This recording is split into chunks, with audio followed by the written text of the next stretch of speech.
Hey everybody, and welcome to Epic Everyday, our weekday podcast for busy, stressed out Christians who want to do more than just live for the weekend. I'm Liz Frericks, and this is my husband, Evan. Good morning. And we're so glad you guys are here with us on this wonderful Friday. Yeah, TGIF. Thank you All you Friday people. Yes. And it's good to have you with us. Thank you for listening to the show. And if this episode is good, if it's enlightening somehow, please share it with a friend. We'd really appreciate that. Since it's Friday, our CSC of the day is being complete. And there are 3 components to being complete. There's the not being a fragmented person, so you're utilizing your entire self, whatever you're doing. There's being in the present, so you're not like stuck in the past or the future on the worry regret spectrum. And then we also want to deal with what's actually happening. We don't want to live in denial or an alternate universe. Yes. So, and this week we have been talking about shining like lights in the darkness. AKA doing and being ministry. Right. Yeah, we're all called to ministry. Yes. There's no Christian who's not called to ministry. So it may feel like, wait, are you talking to me? You sound like you're talking to ministers, but we're talking to you if you're a Christian. Yeah. And so this week we've talked about suffering and weakness and death. And how those are the places where God's working. Yeah, minister, right. There's suffering. It comes with the territory. Right. It's part of living in a broken world. And we're not all powerful. You know, we're human beings. Like we talked about, like we could get in a fight about who's the strongest ant, but when it comes down to it, we're all just ants. Yeah. And we've been talking about shining the light in the darkness. Like you said, we're just assuming that there's dark that needs a light shined into it. Right. So along with that it's going to come a lot of discomfort. And that's what we're going to talk about today. Yeah, it is really uncomfortable. It's uncomfortable just kind of being open and honest about those things. You know, when somebody is going through a difficult time, it's much easier to kind of gloss over it. Like you were talking about yesterday, we can kind of disregard the suffering or the weakness or whatever, kind of avert our eyes. Sure. Or it's on the other end of the spectrum, it's easy to get caught up in like despair. Mm-hmm. Yeah, because we have a global society in a lot of ways. Mm-hmm. And we can see the suffering that's happening worldwide, and it is very overwhelming. Yeah, well, and we do this with ourselves as well. I mean, we talk about the importance of self-examined life a lot, and we can start that process and do either one of those things with ourselves. We can be like, oh, there's something uncomfortable, moving on, or we can go down into it so far that we just enter into a depression. And we're like, this is why I've been ignoring this whole thing before. You know, why did I let myself get sucked into it? Yeah. Or, you know, kind of another option, a way of handling our discomfort is to try to fix things. Yeah, that's a big one. That's my tendency. I know guys are famous for that, but that's totally mine. I'm like, let's see, what can we do to fix this problem? Because it sure doesn't need to stay this way. Right. Yeah, and we can do that again with ourselves or with other people. But yeah, it's kind of cuts the legs out of ministry if we just start fixing somebody's issue when they start telling us what it is. Right, especially if they don't have time to process the emotion. I love Jesus' example in this. We read a little bit yesterday out of John 11, where Jesus finds out about Lazarus' death, and he talks to Martha about it. And I just want to start in verse 33. Just a little background information. Mary and Martha send a message to Jesus saying, Lazarus, our brother, is sick, and he loves Lazarus, and he doesn't come. Right. Jesus tarries intentionally. He waits 3 days. Yeah. So Lazarus is dead. He's very dead. He's not just a little bit dead, which is key because, you know, the Jews believed that the spirit would hang around for a little while. But, when Jesus says, like, hey, take the stone away from the tomb, that Martha says, but Lord, by this time there is a bad odor, for he has been there for 4 days. Yeah, just as a side note, I mean, there's other stories where Jesus is raising people from the dead, but they're people that have just died. Right. This is a pretty amazing miracle. It is, because he's been dead for a while. I mean, and dead is dead. Decayed. But, yeah. Right. And then he comes out healthy. But so before that, starting in verse 33, when Jesus saw Mary weeping and the Jews who had come along with her also weeping, he was deeply moved in spirit and troubled. "Where have you laid him?" he asked. "Come and see, Lord," they replied. Jesus wept. And that's an entire verse right there. I love the way that they did that verse-wise. Then the Jews said, "See how he loved him?" But some of them said, Could not he who opened the eyes of the blind man have kept this man from dying? But I love how he just, he's moved in spirit and troubled by their sorrow and their suffering. And instead of kind of glossing by it and being like, well, we're going to raise Lazarus from the dead. Yay! Yeah, don't worry, it'll be fine. Yeah, he could have said that. Mm-hmm. He could have gone into fix-it mode, or he could have just been like, it's not that big of a deal, everybody. Let's just chill. I'm here now. You know? Yeah. I mean, he's emotionally available. And I think as ministers, as Christians, and even just as friends and people in general, we avoid this. It's hard to do. Right. Maybe we don't understand the other person's emotion, and so we are worried, I don't know if I want to validate that or not.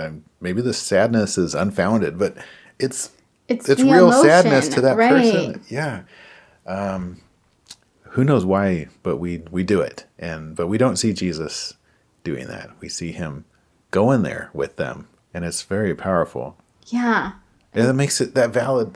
Gives him the power and the authority and kind of the emotional, not real estate, but something. Connection. To then do the harder teachings, right? To say, well, right. Do this hard thing. And they're like, well, I'm more willing to do it now because I know that you really are, you care. Yeah. Yeah, I love that. And I love that, the way that verse is, it's kind of the typesetters put it in its own line and everything, and there's just kind of space around it. And I feel like that's kind of the scene there, that Jesus weeps and there's space to be sad. There's space to just be whatever they're feeling, angry, sad, Yeah, and weeping, especially at a funeral, is not something you do in a couple of minutes and you're done. I mean, it's a prolonged thing. And so, that's interesting how there's space there. And it's just such a short thing, and it's easy to just keep reading.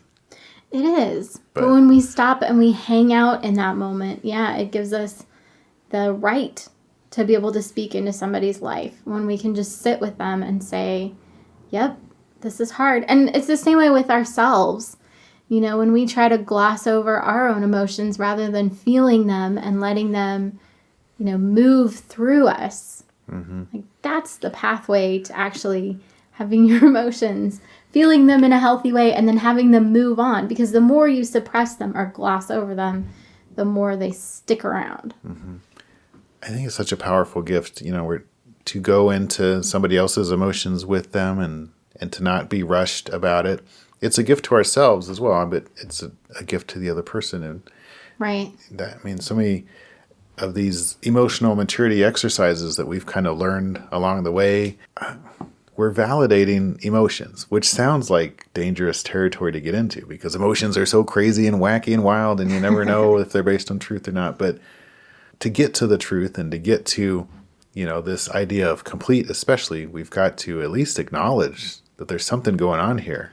Right, yeah. The emotions are the warning lights on our dashboard. And if we're just ignoring them, we're ignoring signals of a problem. And in the process, through God and asking for wisdom and doing these things, what? It just made me think about, how you can reset your little warning lights. Yeah. You can go to the auto parts store. They're not supposed to do it for you. But, or your mechanic. Yeah. And you can just have them keep shut resetting the light. And you're like, yay, I fixed the problem. Yay, I fixed the problem. And it just keeps coming back on because you didn't actually fix the problem. You just turned off the light. And I think that's the picture I have. That's what we do. We just keep turning off the light to be like, see, there's no problem. Getting rid of the emotion. It's not there anymore. Yeah. Well, on Car Talk, that used to be, I guess maybe they still do reruns of it. The Click and Clack, the Tappet brothers would do the show on NPR, and people would call in with their car, and jokingly, sometimes they'd say,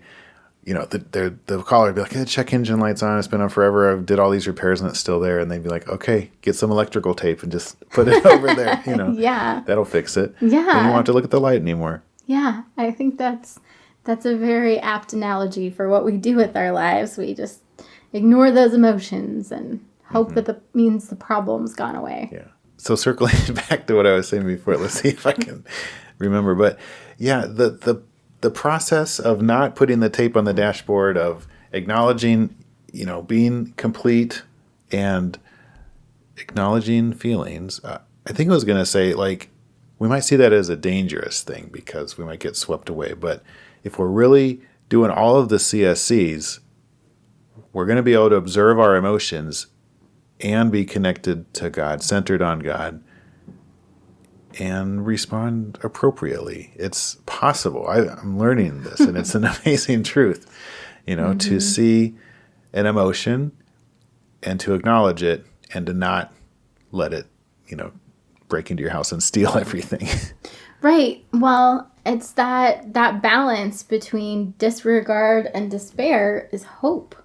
Absolutely. And that's what, that's what Jesus brings. Right. But we have to process through in order to get to the hope part. Yeah, it is hopeless without going through the process. I mean, what's our hope based on then if we haven't felt these things? Right. Well, it's just like we were talking about with turning off the light, the check engine light, There's no hope because you're going to just keep having it come back on because you haven't actually fixed the problem. Paul talks about kind of that walking that line between ignoring your feelings and getting into despair in Romans 4. I love Abraham's example here. Against all hope, Abraham in hope believed, and so became the father of many nations, just as it had been said to him, so shall your offspring be. Without weakening in his faith, he faced the fact that his body was as good as dead, since he was about 100 years old, and that Sarah's womb was also dead. Yet he did not waver through unbelief regarding the promise of God, but was strengthened in his faith and gave glory to God, being fully persuaded that God had power to do what he had promised. And that's where, as we're connected to God, as we're still calm, we're surrendered to God, we're being who God created us to be, but and we're being in the present, we're facing reality, like Abraham faced the fact that his body was as good as dead. But we're hanging on to that hope because we're still believing God and because we know who we've believed, Yeah, that's where we want to be. Amazing. And that's also foreshadowing for what we're going to get into next week. Yeah, we thought we'd talk about hope next week. Yeah. As always, pick whether today is going to be awesome or not, whether you're going to strengthen those neural pathways to look for good things or to look for not so good things. It's totally your decision. We love you guys, and we are praying for you. Thanks to everybody that's been listening to the show and sharing the show. We really appreciate it. If you found this episode helpful, please do share it. And like we said, come back next week and we're going to talk about hope. Yeah, we all could use a little bit more hope. Seriously. All right, you guys, have a wonderful weekend. Talk to you soon.